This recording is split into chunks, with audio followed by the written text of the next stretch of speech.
All right, so you're here because you want more than just headlines, right? You want to actually get into the nitty-gritty of things, really understand what's going on when it comes to some pretty um, complex situations. That's what we do here, taking these dense topics, these controversies, and trying to unpack them in a way that makes sense. And today, we're diving deep, no pun intended, into a bunch of discussions featuring Candace Owens. She's never one to shy away from, hot button issues. Definitely not. She's got strong opinions, Yeah. and she's not afraid to share them, which makes for some compelling conversations. So we're going to try to break down the core of what she's saying, the key arguments and the different perspectives. Trying to get to the heart of it all. Exactly. So we've got controversy swirling around figures like Kanye West, or Ye, I guess we should say. Right, yeah. Then there's Harvey Weinstein, Andrew Tate. Mahmoud Khalil, even Derek Chauvin. We're also going to be looking at some of Candace's commentary on Michael Jackson and Brigitte Macron. It's a lot. It's a lot. But that's what we're here for. Let's kick things off with Ye. Piers Morgan, right off the bat, he brings up Ye's anti-Semitic rants, the swastikas, the Nazi imagery, the stuff we've all seen on X. Yeah, that Klan hood with the swastikas. Really shocking stuff. Yeah. And Morgan says, he tried to give Ye the benefit of the doubt for a while. But this recent behavior, he's straight up horrified. Yeah, and he keeps coming back to that imagery. And Ye's got millions of followers. It's a huge platform. So it makes you think, doesn't it? Yeah. When you see that kind of hate being amplified by someone with that kind of reach, what kind of responsibility do the people around them have? I mean, should they speak out? Is that their moral obligation? Exactly. Where's the line? Yeah, it's a tough one. And Candace Owens, she's obviously close with Ye. And her initial reaction, it's really interesting. She actually tells the producer she's hesitant to talk about him at all. So we're already seeing that tension, that conflict between personal loyalty and maybe, a sense of what needs to be said publicly. Right. And the reason she gives is that personal relationship. She basically says she doesn't believe in publicly criticizing someone she has that kind of connection with. Which raises a really interesting point. How much should those personal ties influence what we're willing to say, especially when someone's actions are so widely condemned? And she makes this really sharp comparison. She points to the global outrage over Ye's tweets, but highlights what she sees as a much more muted reaction to Benjamin Netanyahu's DEFCON 3 statements, that whole heightened state of alert thing. Yeah. And she uses this phrase, she calls it Judas culture, publicly criticizing Ye. It's a powerful analogy, right? You're betraying someone you're close to by speaking out against them. Makes you think about the different standards we apply in public discourse, Right. Are we more forgiving of certain people because of those allegiances? Yeah, that's a really good point. And Morgan, he doesn't let up. He keeps pressing her, about the impact of that imagery, that Klansman hoodie with the swastikas. And he's like, this has got to be fueling hate against Jewish people. You can't deny that. And that's a very real concern, right? It's not just words, it's symbols that carry so much weight, especially when amplified like that. Millions of people seeing that. It has the potential to lead to really awful things. Absolutely. But then Owens, she flips the script, throws back a counter question. She's like, why are we so focused on the reaction of Jewish people and not the reaction of Black Americans to the Klansman imagery, Interesting. Yeah, that's definitely making you think about whose outrage is prioritized and why. Are we giving equal weight to different forms of hate and their impact on different communities? Right. And is it even possible to do that? Good question. And Owens, she's clearly getting frustrated at this point. She reiterates her refusal to participate in that Judas culture. And she even describes the focus on her personal relationship as a tool to try to get her to condemn Ye as sadistic. Sadistic. That's a very strong word. She's basically saying that people want to see her betray someone she cares about. Yeah. It's not about, doing the right thing. It's about, some kind of, I don't know, enjoyment of her pain or something. Yeah, maybe. It definitely makes you think about the motivations behind public call-outs and cancellations, right? Right. Are they always about accountability, or is there sometimes something else going on? I don't know. It's complicated. But then Morgan shifts gears a little. He brings up X's rules about hate speech. He's like, is Ye actually violating them? Bringing the platform itself into the conversation. And he makes this comparison to pornography. He's like, X is pretty lenient on that. Which is an argument you hear a lot, right? People pointing to what they see as inconsistent or even hypocritical moderation policies. But no matter what Morgan throws at her, Owens just refuses to budge. She won't criticize you publicly. Sticking to her principles, it's pretty remarkable. It is. Okay, well, let's move on to a completely different situation, Harvey Weinstein. So Owens tells this story about how she actually connected with Weinstein kind of by accident. There was this mutual acquaintance who thought, Owens would give him a fair hearing, especially given her criticisms of the hashtag #MeToo movement. So already, right from the start, we're getting a different perspective than what you might expect. Someone's reaching out to Candace because they think she's going to be objective. Yeah, and she's very upfront about her initial reaction. The guilty verdict, the media coverage, it was all pretty overwhelming. She admits she believed he was guilty. Yeah. Makes you think about how those initial impressions, especially from high-profile cases, how much they shape our perception of things, right? Absolutely. But she goes on to say that she actually reviewed the case herself. And she was shocked. Positively shocked, she said. So she's already going against the grain here. Totally. She now believes he was wrongfully convicted. And her argument is that it was more of a trial by media than based on actual facts. Okay. So a really big question here, right? How much can we trust media portrayals of these cases? And, can public opinion actually influence the outcome of a trial, even if it's not intentional? Those are huge questions. They are. And Owens is very careful to say that believing he was wrongfully convicted, doesn't mean she thinks Weinstein is a good guy. Right. It's about separating the legal from the moral. Exactly. She even points to his infidelity as an example of his immorality. But her point is that someone shouldn't be imprisoned for being immoral or even for abusing their power, without actual evidence of criminal wrongdoing. A very specific distinction she's making. Right. What's the purpose of the legal system? Is it just about punishing crimes, or is it also about making judgments about someone's character? I mean, that's a debate that goes way. It does. And she brings up the fact that a New York court actually overturned his conviction, sent it back to the lower courts. And she points out that the appellate judges, they specifically said it seemed like the conviction was based on Weinstein's character, not the actual facts of the charges. Well, that's a pretty big deal. If the appeals court is saying that, it definitely adds weight to her argument, that there might have been some serious problems with the initial trial. Yeah. But Morgan, he pushes back, right? He brings up the fact that over 90 women have made allegations against Weinstein. That's a huge number. Shouldn't that, at least give her some pause? That's the counter argument. The sheer number of accusers, it can feel really compelling. Yeah, it can. But Owens, she responds by saying, the conviction in New York, it rested on the testimony of just 3 women. Okay. And she goes on to say that the testimonies from those 3 women actually included details about consensual sexual encounters with Weinstein after the alleged rapes. Wait, really? Yeah. And she points to emails, texts, from these women asking Weinstein for favors. So she's introducing some pretty big inconsistencies there. She is. And her point is that, wrong is wrong. But she believes he was wrongfully convicted in this specific legal case. Mm-hmm. Even if she doesn't agree with him on a personal level. She even says she spoke to Weinstein after the initial scandal broke, before his conviction. Wow. And he described his interactions with actresses as being transactional. Interesting. Which, doesn't excuse anything, but it does add a layer of complexity. It does. And Owens, she talks about her impressions of Weinstein from their conversations in prison. What they talked in prison. Yeah.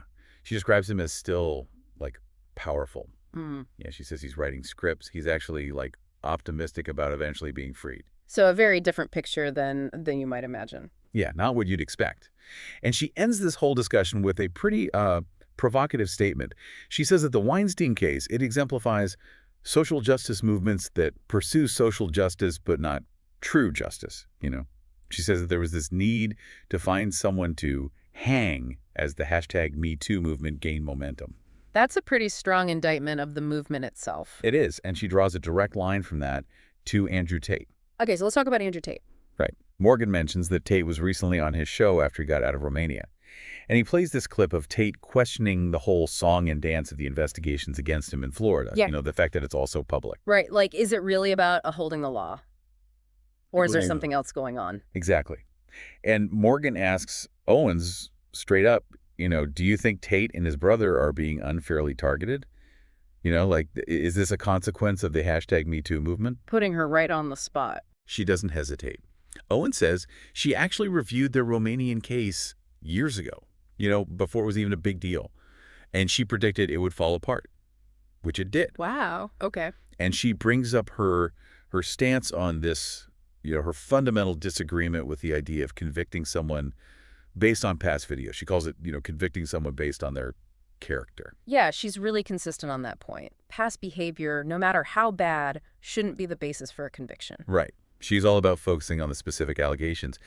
And then she goes after Ron DeSantis, the Florida governor. Yeah. Because DeSantis said Tate's not welcome in Florida, even though he hasn't been convicted of anything in the U.S., and Owens compares that to the left's approach to Trump. So bringing politics into it. Yeah, she's making a point about hypocrisy. I see. And she even suggests that DeSantis might be influenced by neoconservative donors, those groups that are often pushing a certain agenda. And she's like, the right thing to do is acknowledge Tate's citizenship, his right to due process, regardless of what you think about him. Yeah, innocent until proven guilty. Exactly.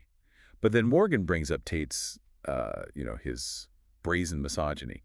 And he asks Owens, how she feels about that as a mother of 3 sons. And that's a tough question. Like, he's appealing to her values as a parent. Yeah, it's very direct. And Owens responds by saying that she's not offended by the idea of women staying home. Okay. And she explicitly says, I'm not a modern feminist. So a more traditional perspective on gender roles. Right. And she goes on to argue that figures like Andrew and Tristan Tate, they're a response to what she sees as a man-hating culture and toxic femininity. Interesting. Yeah. And she points to, like, Lena Dunham and some of the trends in music. He even plugs her book here, Make Them a Sandwich.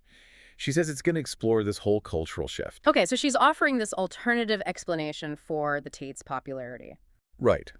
She's saying it's not just about misogyny. It's a reaction to something else. Right. And it's interesting because both Owens and Morgan actually seem to agree that some of the Tate's content does cross a line into toxic masculinity. And they both acknowledge that the misogyny stuff is a problem. So there's a bit of nuance there. Yeah. Even though she's offering a different perspective, she's not necessarily condoning everything they do. Makes sense. All right, let's move on to Mahmoud Khalil. Now, this discussion is all about potential visa issues. So Khalil's married to a pregnant American woman. He's got a green card. And he was involved in leading some pretty intense campus protests. And Morgan brings up a statement from Marco Rubio, the senator. Rubio says, supporting Hamas, that could be grounds for rejecting a green card application. And he's like, why isn't Khalil being deported? So now we're getting into the intersection of immigration law and free speech. Exactly. And Owens, she immediately says there's no actual evidence that Khalil supports Hamas. And she points to reporting from the AP, the Associated Press. They debunked claims that Khalil's affiliated with this group called CO-Aid. There's even this video from like a year ago where he explicitly says he's not a member. He was actually trying to facilitate negotiations. So highlighting the importance of fact-checking, right? Especially in this age of social media where misinformation spreads so quickly. Yeah, it's crucial. And she argues that while there were definitely students breaking laws during those protests, Khalil was never arrested. Yeah. So she's like, why is he the poster child for this whole thing? Yeah. Is he being targeted for his political views? Yeah. Or because he was so visible during the protests? Right. And she gets really worried about the precedent this could set, She uses this example of, like, her husband's British, right? And she's like, what if he could be deported just because of her opinions? That's a scary thought. It is. And she says, show me the evidence. If you're going to target him like this, there needs to be a reason, something more than just like rumors. The importance of due process, right? Right. And even Morgan, he's like, okay, well, if he's not actually affiliated with that group, then that does change things. So he's willing to adjust his perspective based on new information, which is, that's what we should all be doing. Definitely. But Owens, she goes on to say that, those claims about Khalil leading this group, they all came from these, what she calls Zionist accounts. Yeah. Online. Okay. And she's like, I'm about facts, not Twitter chatter. Right. Which is, again, so important. It is. And she makes this point about, the White House is focused on this guy, so they need to be transparent, right? Show us the facts. Yeah, transparency is essential, especially when it comes to government actions like this. Absolutely. And she expresses this real fear that this kind of approach could be used against, anyone with different views. She's like, what happens when the Democrats are back in power? Are they going to use these same tactics? So she sees a dangerous precedent here. She does. Okay, let's move on to Derek Chauvin. So Ben Shapiro recently called for Trump to pardon Chauvin on the federal charges. Right. But Owens, she actually disagrees with that. Huh. She doesn't think Chauvin would even want a federal pardon. Interesting. So a difference of opinion there. Yeah. And she talks about her documentary on the case and says she's been talking to Chauvin's family and friends. Okay. And she points out that Shapiro didn't even talk to them before he made his statement. Oh, wow. Yeah. And then she gets into Chauvin's prison conditions. So he starts out in a really restrictive state prison. Then he's moved to a medium security place, and he actually gets stabbed. Oh, man. Yeah, it's bad. He ends up in a lower security prison in Texas, and she says he's, much happier there. Well, that's good, I guess. Yeah.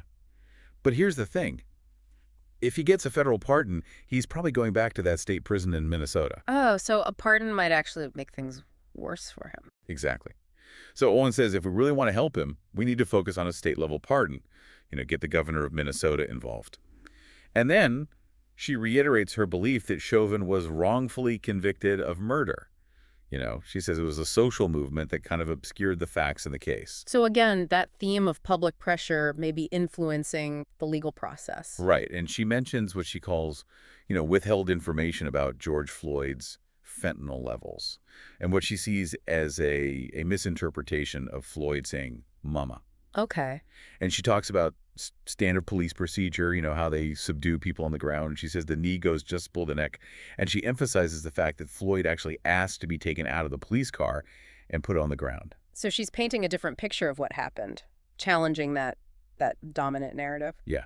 She's like, there's more to this story. And she even says she's going to, play the full arrest tape on her podcast. Oh, wow. Okay, so she's going all in on this. Yeah, she is.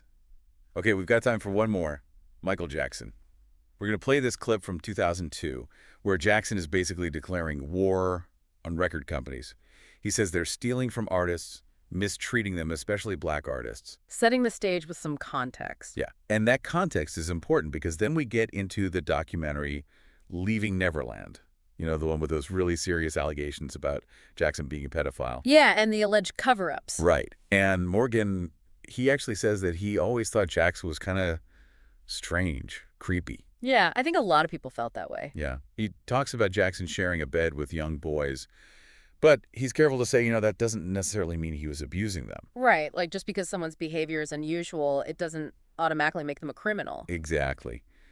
But Owens, she says that after looking into it, her views have changed. Yeah. She used to believe the allegations, but now she's not so sure. And she brings up a few things. First, Jackson's fight with the record labels, the timing of those allegations. Then there's that father who, admitted to drugging his son to make those false accusations. And then there's LaToya Jackson. She said the allegations were true at first, but then she changed her story, said she was being pressured by her husband. So she's pointing to some inconsistencies and some possible ulterior motives. Yeah. And she goes on to say that this kind of, media smearing, it happens to talented people all the time, people who are trying to be independent. People who can't be controlled. Exactly. And she says she's learned to be very skeptical of the press. She mentions Tucker Carlson, Joe Rogan, people who have been, attacked. And she believes a lot of it was just lies. So she sees a pattern here. She does. Yeah. And then Morgan calls her out. He's like, you're being a hypocrite because you're accusing Brigitte Macron of being transgender. Ooh, that's a good point. It is. Yeah. But Owens, she immediately brings up her documentary series about Macron. The one that's causing all the controversy. Yeah. And she's like, most people who watch it, they come away believing Macron was born a man. Based on what she calls overwhelming evidence. Right. And she says the real issue is that Macron's trying to silence any discussion about it. Okay. She even brings up Tucker Carlson again. How he was skeptical at first, but then did his own investigation and came around. Okay. And then she mentions this bet. She's got a $100,000 bet with Piers Morgan that once he sees the evidence in her documentary, he'll, change his mind. Wow, she's really confident. She is. So we've covered a lot of ground, a lot of controversial stuff. What to unpack. Yeah. And to end on a lighter note, Morgan asks Owens about the title of her book, Make Them a Sandwich. Right. He's like, which sandwich would you make me? I love that question. And she says, roast beef on sourdough with horseradish, not toasted. She blames it on her British husband. Of course. Well, that's a good place to wrap things up. What a wild ride. It was. Yeah. And I think the question we should all be asking ourselves is, after hearing all these different perspectives, all these arguments, like, what really stuck with you? What assumptions do you maybe need to re-examine? Because it's clear that there's always more to the story. Always. Thanks for joining us for this deep dive.